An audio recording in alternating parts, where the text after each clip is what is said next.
Rare earth metals, which are crucial for the production of electric vehicles and weapons, have already become a strategic weakness for the United States. China's export controls on rare earths were already successful during the US-China tariff war, putting Trump in a difficult position where he had to think twice before acting. According to a New York Times report on August 21, the US originally had hopes of forming an alliance with Brazil, a major rare earth resource country, to jointly develop rare earths. However, with Trump returning to office and increasing tariffs on Brazil, things have changed. Now, the hope for this cooperation has become slim. According to data from the U.S. Geological Survey, Brazil has about 21 million tons of rare earth reserves, second only to China and more than 10 times the reserves of the U.S. However, even though Brazil's rare earth reserves account for 1/5 of the world's total, its actual production is extremely low. For many years, the U.S. and Brazil have been privately discussing U.S. investment in aid, exploring how to help Brazil develop its rare earth resources. But now, these two countries in the Western Hemisphere. But the diplomatic crisis between the two countries may cause all of America's efforts to obtain Brazil's rare earth resources to go down the drain. Current Brazilian officials and former U.S. officials have both said that Brazil and the U.S. could have benefited from rare earth cooperation. U.S. support could have helped Brazil become a powerhouse in rare earth mining and processing, while Brazil's rare earths could have reduced America's dependence on China. Some reports say that negotiations about forming an alliance between the U.S. and Brazil are still at an early stage, and this has never been reported before. Last month, a fierce trade dispute broke out between the U.S. and Brazil, with U.S. President Trump signing an executive order to impose a 50% tariff on Brazil, pushing the issue of Brazil's rare earths into the spotlight. Before imposing the tariffs on Brazil, the U.S. had said that Brazil's strategic production expansion should be part of the trade negotiations, but the Brazilian president, Lula, immediately hit back, accusing the U.S. of threatening Brazil's sovereignty. Last month, when Lula talked about Brazil's key production expansion, he said that no one can interfere, this country belongs to the people of Brazil. According to reports, Brazilian officials also said they would seek to cooperate with India and other allies to develop rare earth reserves. Former senior U.S. State Department official Fernandez said that, regarding Brazil, cooperation on rare earths should have been an easy matter. He said, "I don't know if the current developments will backfire, but they certainly won't help much." China holds 40% of the world's rare earth reserves and has always dominated the global rare earth supply chain. The key is that most of the mining, processing, and refining of rare earths are done by China. For certain types of rare earths, China is almost the only country capable of separating and processing them. The New York Times pointed out that although Brazil has great potential in rare earth development, Brazil still needs many years before it can achieve large-scale rare earth production. Currently, there's only one mine in Brazil, which involves American investors, that's extracting rare earths, but the output isn't significant. Moreover, the rare earths mined still need to be shipped to China for processing. The report says Brazil plans to build a domestic supply chain that includes expanded mining, processing plants, and rare earth magnet manufacturing factories. Until recently, the U.S. was still helping Brazil move step by step towards this goal. Eduardo Neves. He is a researcher at Brazil's first rare earth magnet laboratory. He said that when U.S. State Department officials visited Brazil last year, they showed interest in their lab and its potential to supply the Pentagon in the future. Last year, Brazil's first large-scale rare earth mine, which received U.S. and U.K. investment totaling $150 million, began production.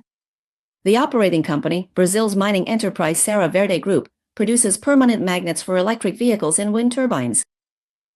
Youngman, the president of the Brazilian Mining Association, said that in July this year, after Trump threatened to impose high tariffs on Brazil, U.S. official Escobar came to Brazil again to request a meeting. Youngman said that the first time, he was more focused on cooperation. But the second time he met with Escobar, Escobar's tone was much tougher. He was very clear and direct in expressing the U.S.'s interest in expanding production of strategic critical minerals. The New York Times pointed out that Brazil is a country highly sensitive to foreign involvement in its resources. The U.S.'s interest in rare earths made headlines in Brazil and sparked anger and suspicion. The report said that currently, Brazil seems to be largely moving forward independently of the U.S.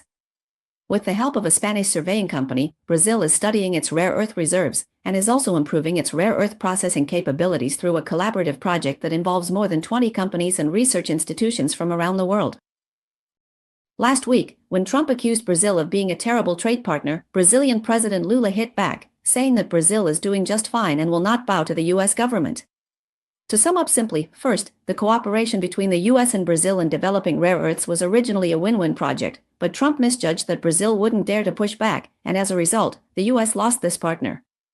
Second, the New York Times article reflects that the US is really anxious now, searching for rare earths all over the world, and as soon as they see one, as soon as they find a rare earth magnet lab in the West, they immediately ask if it can supply the rare earth magnets needed by the US military. This shows that China's restrictions on rare earth magnet exports have already affected US weapons manufacturing. It's worth noting that although China has now resumed supplying rare earths, it's only for foreign companies. For civilian use, military use is still banned from export. Third, even if the US lowers itself and reconciles with Brazil, it would still be hard to challenge China's dominant position. The world's rare earth resources are limited, but it's the refining technology that really matters, especially the full-spectrum refining technology, which only China possesses. For example, even in Brazil, the rare earth minerals they extract still have to be shipped to China for refining, right?